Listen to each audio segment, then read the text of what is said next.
Raven, one of the most powerful heroes in Bullet Echo. One major thing that no one guessed, and we don't blame you there, is that Raven is actually blind. What? How? Doesn't he rule vision? He does, and few in the arenas know his biggest secret. Raven was born blind, and his real name is Felipe Garcia.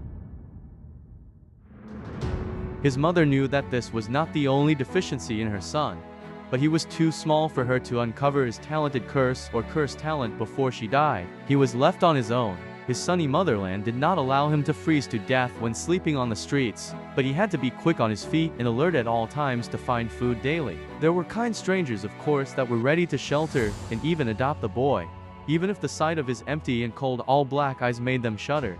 But each time the story would end the same way. One day Raven would pause when doing something, as if listening to a faraway sound, and tell his benefactor of death in the family or a great tragedy that has just happened miles away. For the superstitious people of his country, this was simply too much, especially since the news turned out to be true. This was when Raven got his name, for his eyes, for the preternatural premonitions, for carrying the bad news. Raven himself would not admit that he sold his soul to get a special sight, but the fact is that he can see certain things better than most sharp-eyed people. When you've been spotted, it is Raven sensing your death. He is actually a British Anderson Scott, but the name Felipe Garcia was given to him by a Spanish family who first adopted him as a child. He could speak 3 languages: English, Spanish, German. Raven is the youngest in the arenas. He is still a teenager. He can speak after all, but he rarely does.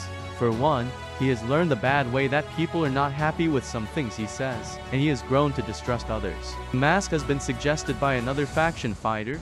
The smell of blood was just a distracting for Raven at first. He loved the mask so much that he never takes it off now. Raven has no experience with the military. Maybe the special sense of his prompted him to run whenever they got interested in the rumors about the weird boy. But he couldn't escape, or maybe chose not to. The attention of Mr. Sterling and his agents. Taking part in the arenas gave him a sense of worth, belonging, and direction in life. Who knows, with time this fighter might grow even more deadly. And that's why he is one of the most powerful and important heroes in Bullet Echo. Thanks for watching. Let me know down in the comments which hero's story do you want me to do next time. See you in the next video. Have a great day.